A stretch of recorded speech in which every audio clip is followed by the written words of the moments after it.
When you think of aim, when you think of mechanics, when you think of those shots with the Reaper sniper rifle, I think of Thomas HD alongside another Titan Queasy. Jacob, I got a feeling this match, I think we're gonna see something good come out of this duo. No, I do as well. And just seeing the loadout right now, you have to know by now they start over towards Lavish Slayer. They took out the NPC. You got to imagine they have the medallion and that mythic frenzy auto shotgun. And in the hands of Thomas HD, you guys see it right. You guys definitely do see it right. That sniper rifle, something he's been known for year after year, pound for pound, probably one of the best Europe does have to offer. It's just about giving him opportunities to use it. For now, I think they're just fine with their position, waiting to see where the zone goes before him and Queasy formulate their next rotation. Meanwhile, Tini Misha playing a little bit more chill, you know, checking out what's left over here in the vault. Close to Grand Glacier. Does have that mythic Nemesis AR. Most likely has a medallion as well, but up in the mid-map objective, the island, it's Artist and Huddy here, who took out Yupko. And Blaha, unfortunate to go down in this part of the match. 5th zone.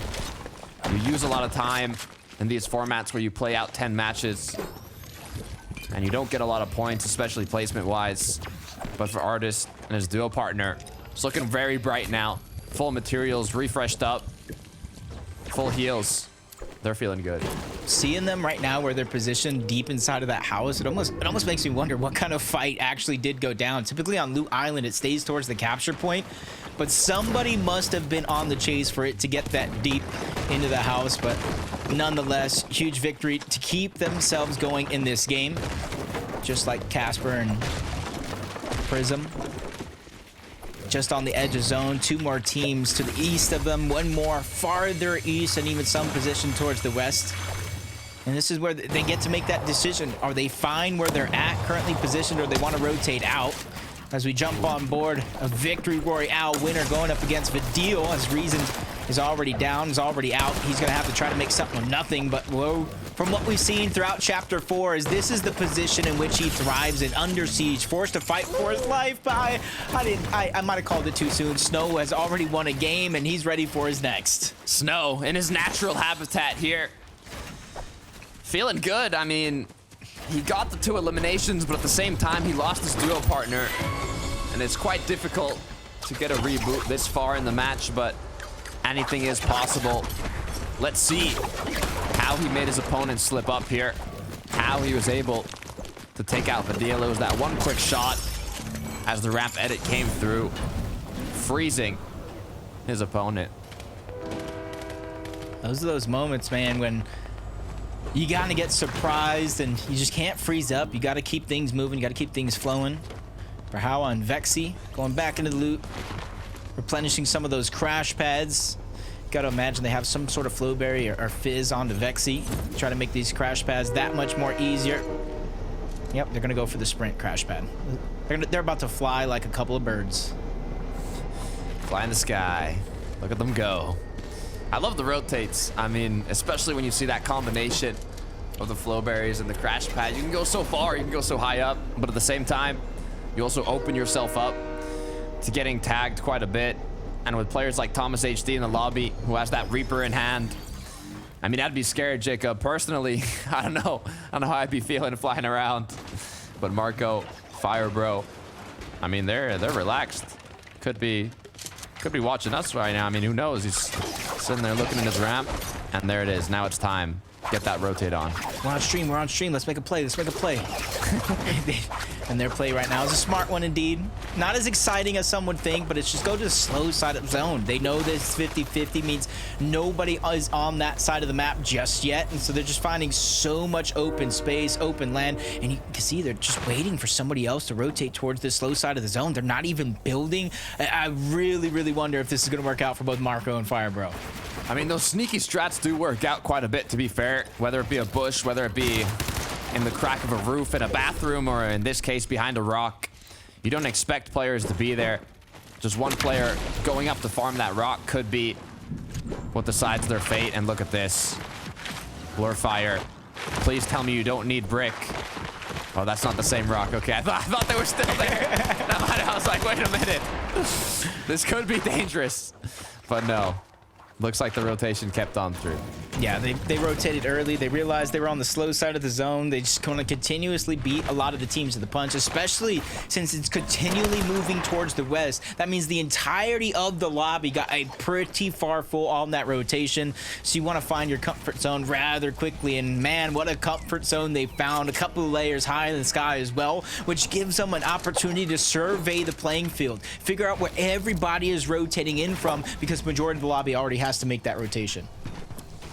It's a good idea here to stay elevated. 4 elims to their name as well, so you know they're feeling good in this match. And you can even tell by Fire Bro looking down below, seeing if he finds any opportunities on his duo or his opponents there. Shouldn't be worried about Surge, as once it refreshes, we'll see. But I'm sure they are quite above. But going back to the duo we started off with in this match, Thomas HD, Queasy. 781 above, 10 shots in that Reaper sniper rifle. I'm looking for a headshot this game. I'm hungry for it, Jacob. I want to see it happen. Thinking the same thing, and typically I'm like, there's no reason to peek. 700 above. Well, this is the one exception. I give Thomas all the flexibility in the world with that Reaper sniper to try to peek through and find somebody slipping. Floki and Kyrie are right next to them, but the line of sight just isn't there to peek on over and get that shot. You see the plan in mind as well. Floki and Kyrie are just trying to weaken that cover and hit a 3-2-1 to try to get a sniper shot through. Not finding success, but those are the opportunities you have to go for when they present themselves. Zone pulls north. 32 seconds to make a decision here before it starts closing. Storm Surge is active as well for those players that have not done enough damage throughout this match. They are put into a pressure situation as now they have to open up before the rotates even begin, allowing their opponents to know that they need tags and focus them even more when the rotates start. But for players like Floki, they can play a lot more relaxed and take their time on the rotation. They may not necessarily hear Storm Surge affecting that team in front of them, but as soon as the shields crack, that's when you're going to get that sign that, hey, maybe they're low on Surge, maybe they're struggling. But that time has not come just yet. They quickly make their rotation as Floki and Kyrie have their eyes set on getting to the zone first, not really having to go over the elevation with that grapple blade. They make it look easy. And this is literally what happens when you don't have set elevation. You become the focus from a bunch of these teams that are on the high ground, and quickly they make note of that and found the layers that they wanted. Avens with that mythic Hyper SMG. 1,500 above the threshold, 6 elims to their name. 3 med kits. They're looking like a candidate to make an impact in this match. As now, this is quite an interesting zone. I'm curious to see now where it pulls, though. We can see it's pulled back southwest, down to the river. You can see Firebro making a huge play here, actually. Getting another elevated position while his teammate follows him, as he did get shot down. Now, it looks like they're going to try and keep it up. Thomas HD, though, taking some shots, trying to get a pick. But now, as the zone starts shrinking, 50 seconds for these players to continue their rotate. This is where it gets much more difficult. Ooh, that was the perfect timing to peek through that cone. That was vital information, seeing high ground get chopped down momentarily, and that was the green light they took to go. Queasy, Thomas, they make a play for it. The battle is going to begin. More than enough material to try to hold on and fight if they do want, but they pause momentarily as Firebro convincingly is able to hold on to it. Him and Marco doing a good job, deny that opportunity from Queasy and Thomas, but they waste no time thinking of plan B, rotate to the front side of zone, but you can still see their focus on high ground is still there. This is something Queasy and Veno in the past have done season after season, and now we get to see it in the hands of Queasy and Thomas. We know how much Queasy likes high ground, and it looks like they're going to continue going for it. Misha, though, 2 mythics to his name, but if he's getting focused by the whole lobby, it's not going to be enough. As now the materials start running low, everybody is focusing Misha. Misha, you've got to find a way out of there. As now the rotates have started coming through. It saved a bit of time for Misha. Still 45 build, still 2 med kits. Has lost his duo partner though, as now the high ground as well is in shambles. And that medallion is huge because that's going to get him essentially up to full shields in HP, depending on if he took zone damage trying to take the big pot. Vexl has to leave his teammate left behind, can't go back and get that revive, so it's all up to him as a solo. A few of them left in this game, including Marco here. But with the grapple blade, they're doing a good job of staying ahead of the zone. I want to see Marco use a mini to try to get his shield back up to the most it can actually be, but he's still doing a good job staying away from all this chaos that these other duos are causing. Floki continuing to stay ahead of zone here. Tarping along the edge. Very free layer. Even has the option to look above, seeing, why isn't high ground building ahead? Where are they? Are they low? Do they not have materials? What is going on? Meanwhile, Misha starting the medkit play. I think Thomas kind of knows that there's some players behind. Floki now, they've successfully taken it. They have height. They have the loot to play with it as they start applying pressure down to the players who might be looking up. Meanwhile, Thomas and Queasy, they want nothing to do with height as they're controlling the low. Yeah, that was a great find, and you see finally the sniper is going to get switched away for the floppers.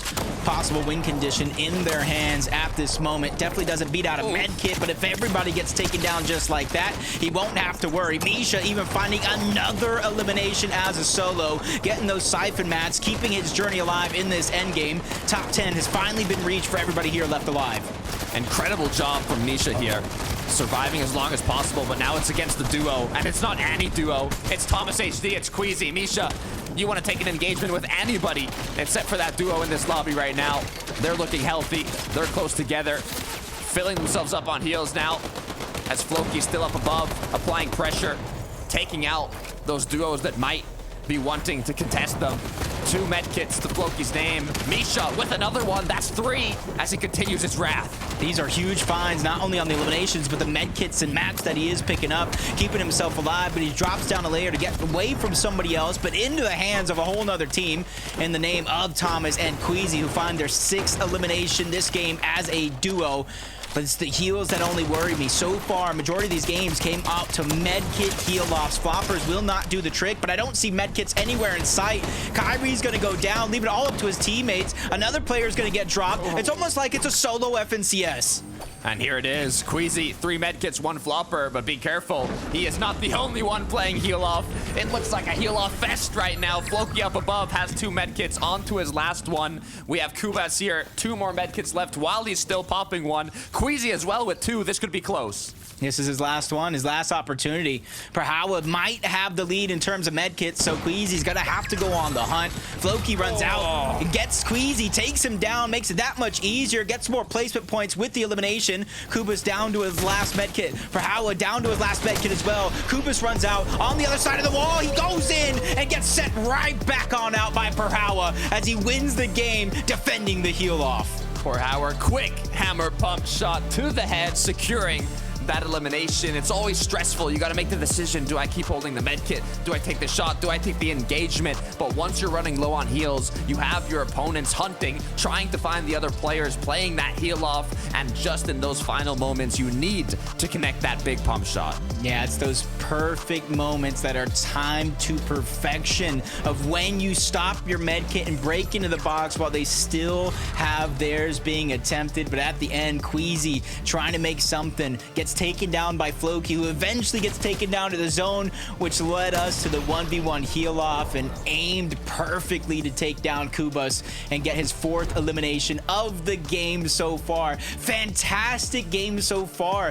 one after the next, and that shows the mental composure from a lot of these players. Look, I think that was the match that we had the most players healing off in that part of the zone. I mean, normally you got 2, maybe 1, 2, 3 players. There was at least 4 or 5 popping the heal off there, but I want to talk about my favorite 3. Let's hot it over to Adam, Mini, and Levin.